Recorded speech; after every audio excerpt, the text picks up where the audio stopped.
Alhamdulillahi Rabbil Alamin. Nahmaduhu wa nasta'inuhu wa nastaghfiruhu wa natubu ilayh. Asyhadu an la ilaha illallah wahdahu la syarika lah wa asyhadu anna sayyidana Muhammadan abduhu wa rasuluh. Allahumma salli wa sallim ala nabiyyina sayyidina Muhammad wa ala alihi wa sahbihi wa man da'a bi da'watihi ila yaumiddin. Amma ba'd. Fa ya ibadallah, ittaqullah.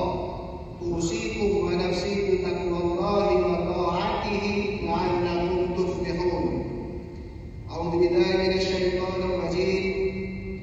Wa la tajidannahum ahrasan nasi 'ala hayatin wa minal ladzina asyraku yawaddu ahaduhum law yu'ammaru alfa sanatin wa ma huwa bimuzahzihihi minal 'adzabi an yu'ammar wallahu basirun bima ya'malun. Sidang jemaah yang dirahmati Allah, marilah kita bertakwa kepada Allah Subhanahu wa taala dengan bersungguh-sungguh melaksanakan segala perintahnya dan meninggalkan segala larangannya dan tegahannya. Semoga Allah Subhanahu wa taala memurniakan kerahmatan dan keberkatan di dalam kehidupan kita. Marilah kita memberikan sepenuh perhatian terhadap khutbah yang disampaikan dan tidak melakukan perkara-perkara yang melalaikan seperti menggunakan telefon atau berbual-bual. Semoga segala amal ibadah yang kita lakukan diterima Allah Subhanahu wa taala. Mimbar pada hari ini akan membicarakan khutbah bertajuk Solidariti Pertahankan Palestin. Sidang jemaah yang dirahmati Allah, apabila kita menyingkap kembali sejarah bumi Palestin, kita dapat menyaksikan berbagai kisah duka dan pertumpahan darah yang berlaku terhadap rakyat Palestin. Sejak pendudukan haram Zionis Israel di bumi Palestin bermula pada tahun 1948, selama 75 tahun rakyat Palestin saban hari ditindas, dinafikan hak kemanusiaan dan dizalimi apabila banyak wilayah mereka yang telah dirampas oleh pendatang haram Israel. Hakikatnya, golongan Zionis ini sememangnya rakus dan tamak sehingga sanggup melanggar nilai-nilai kemanusiaan. Allah Subhanahu wa taala berfirman mengenai sifat orang-orang Yahudi di dalam surah Al-Baqarah ayat 96 yang dibacakan di awal khutbah sebentar tadi, yang memberikan maksud, demi sesungguhnya engkau wahai Muhammad akan dapati mereka itu setamak-tamak manusia kepada hidup yang lanjut masanya, dan lombanya mereka kepada hidup itu melebihi lomba orang-orang kafir musyrik yang tidak seorang dari mereka suka kiranya ia berhidup 1000 tahun pada umur panjang yang demikian tidak akan dapat melepaskannya dari azab yang disediakan oleh Allah. Dan ingatlah, Allah sentiasa melihat akan apa yang mereka lakukan. Sesungguhnya Islam tidak pernah menzalimi sesiapa pun. Sejak dari zaman Rasulullah SAW, semua masyarakat termasuk orang-orang Yahudi yang tinggal di kota Madinah mendapat perlindungan dan jaminan keselamatan. Sebenarnya mereka lah yang bertindak melanggar batas-batas yang ditetapkan di dalam piagam Madinah.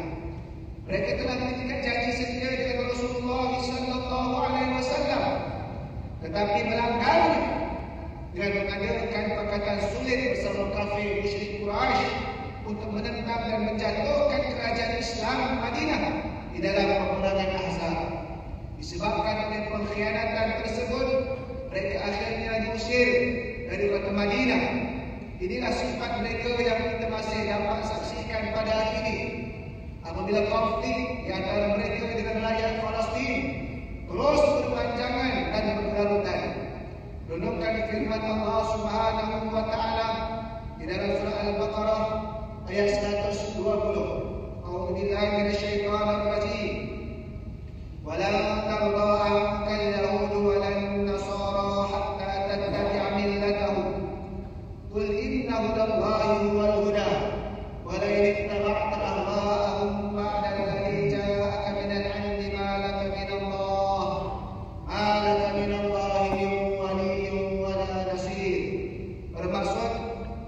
orang Yahudi dan Nasrani tidak akan sekali-kali bersetuju atau suka kepada wahai Muhammad, sehingga engkau menurut agama mereka yang telah terpesok itu.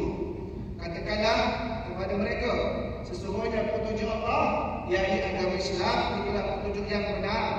Dan demi sesungguhnya, jika engkau menurut kehendak hawa nafsu mereka, sesudah datangnya wahyu yang memberi pengetahuan kepadamu tentang kebenaran, maka tiadalah engkau akan peroleh dari Allah sesuatu pun yang dapat mengawal dan memberi pertolongan kepadamu. Kuasa-kuasa besar dunia seolah-olah menutup mata terhadap kejahatan mereka, tetapi bagaikan menisteri penjajahan dan penjarahan yang dilakukan rejim Zionis Israel terhadap rakyat Palestin. Keganasan mereka dianggap sebagai memurtadkan diri, sedangkan tindakan balas oleh rakyat Palestin dianggap pula sebagai keganasan. Ciri-ciri keganasan yang dicetuskan oleh penjajah ini selama puluhan tahun sehingga mencemarkan dan merosakkan kesucian Masjid Al-Aqsa telah mencetuskan tindakan balas dan kebangkitan kemarahan rakyat Palestin baru-baru ini. Sidang jemaah yang dirahmati Allah, sesungguhnya Islam telah mengajar kita bahawa setiap umat Islam adalah bersaudara. Justru menjadi tanggungjawab setiap individu Muslim untuk saling membantu di antara satu sama lain.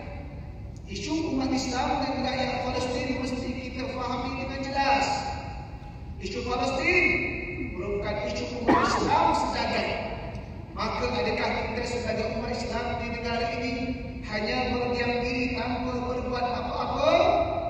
Adakah kita mahu membiarkan sahaja saudara-saudara seakidah kita di Palestin itu terus ditindas dan dinafikan hak terhadap tanah air mereka sendiri? Mimbar menyeluruh seluruh umat Islam dan rakyat Malaysia. Marilah kita memberikan sokongan dan solidariti kepada mereka sepenuhnya. Kita mungkin tidak mampu mengangkat senjata, tetapi kita masih mempunyai kekuatan daripada aspek kewangan.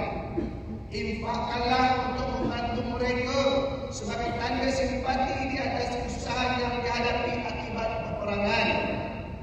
Mereka telah kehilangan ramai saudara mara yang telah terkorban, malah turut mengalami kemusnahan harta benda dan tempat tinggal.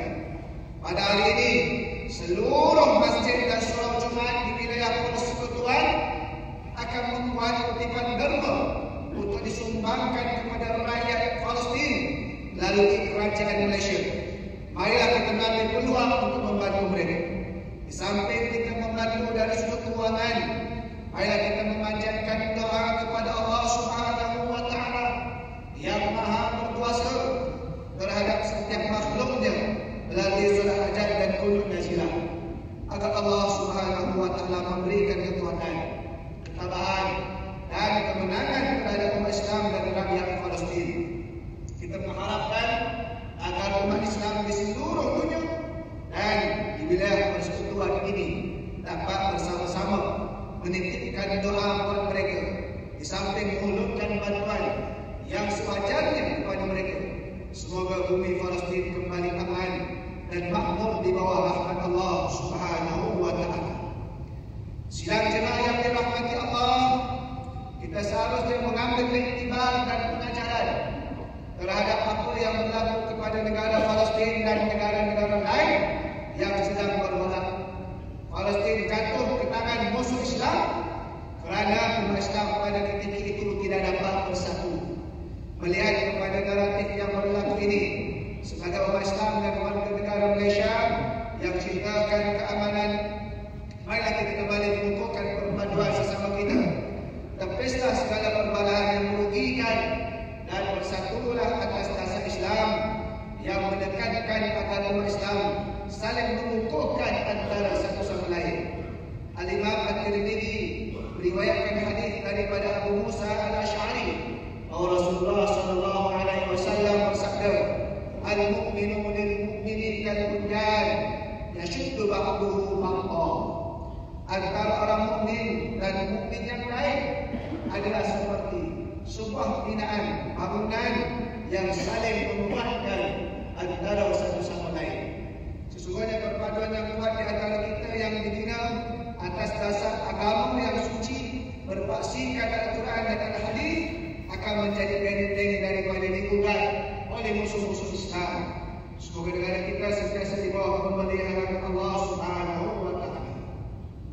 Sidang 5 yang dirahmati Allah. Kesimpulan yang dapat diambil daripada khutbah hari ini ialah pertama, semua umat Islam itu bersaudara dan saling memerlukan antara satu sama lain. Ulurkanlah semangat perjuangan dalam membantu rakyat Palestin. Kedua, ambillah iktibar terhadap peristiwa pergolakan yang berlaku di negara-negara lain dan kukuhkanlah perpaduan sesama umat Islam agar kemakmuran dan kesejahteraan negara dapat dipulihkan. Dan yang ketiga, sesungguhnya doa ini bila senjata orang beriman.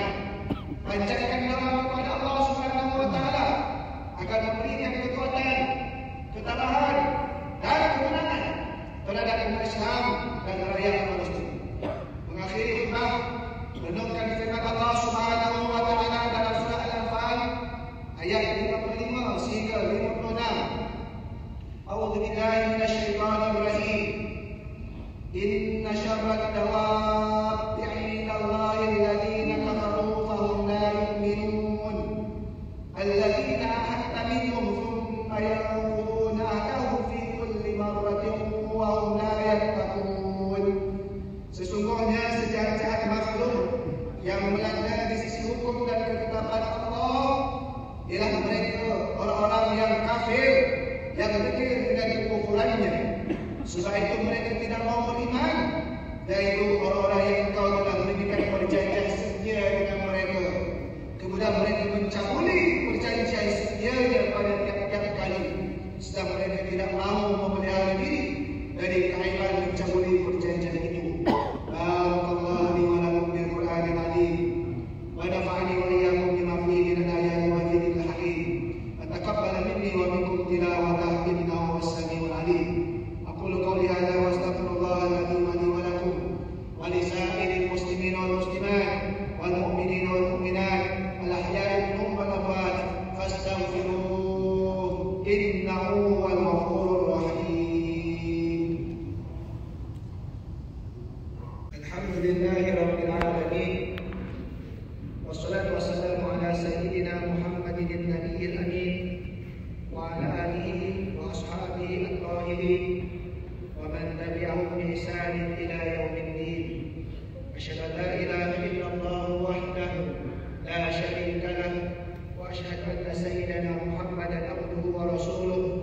أما بعد فيا عباد الله اتقوا الله حق تقاته واعلموا أن الله أمركم بأمر عظيم، أمركم بالصلاة والتسليم على نبيه الكريم.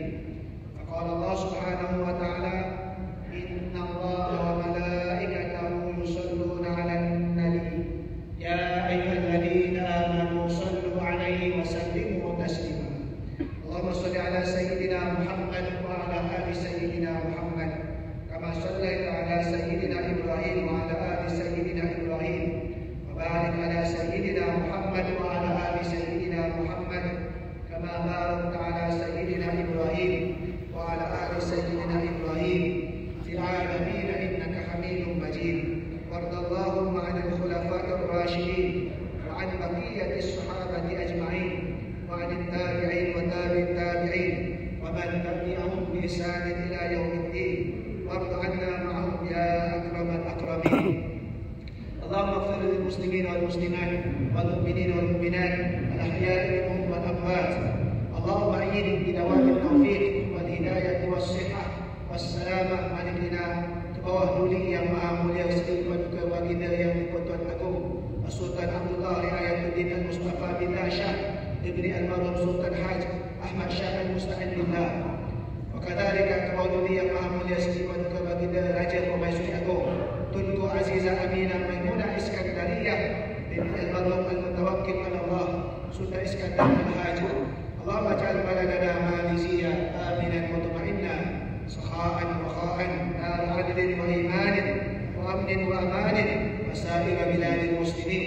Allahumma a'izz al-islam wal muslimin wa dammir a'da'aka a'da' ad-din wansur man nasara ad-din wa akhdhul man khadala al-muslimin wa 'ali kalimataka ila yaumiddin. Allahumma inna na'udzuka minal marasi wal junun wal judam wa min sayyi'il asqam. Ya Allah, jadikanlah kami dan keturunan kami hamba-Hamba-Mu yang istiqamah mendirikan salat secara berjemaah di Masjid Surau serta membayar zakat dan wakaf tunai melalui pusat pungutan zakat Majlis Agama Islam Wilayah Persekutuan. Permudahkanlah Majlis Agama Islam Wilayah Persekutuan dalam mengalirkan zakat kepada asnaf dan menguruskan harta wakaf dengan sebagainya demi manfaat umat Islam di wilayah Persekutuan. Ya Allah, satukanlah kami atas agama-Mu dan hindarkan kami daripada perselisihan yang berpanjangan. Jadikanlah kami orang yang jujur dan berintegriti dalam melaksanakan amanah yang telah diberikan kepada kami. Peliharalah kami daripada melakukan kejahatan, kemaksiatan, perbuatan rasuah, pecah amanah dan penyelewengan yang membawa kerosakan kepada agama, bangsa dan negara. Ya Allah, kurniakanlah kepada kami kesejahteraan, keamanan, keselamatan serta perlindungan daripada fitnah, musibah, bala bencana dan wabak penyakit berbahaya. Rabbana atina fid dunya hasanah wa fil akhirati hasanah wa qina adzabannar. Ibadallah, innallaha ya'muru bil adli wal ihsani wa ita'i dzil qurba wa yanha 'anil fahsya'i wal munkari wal baghi ya'idukum la'allakum tadhakkarun.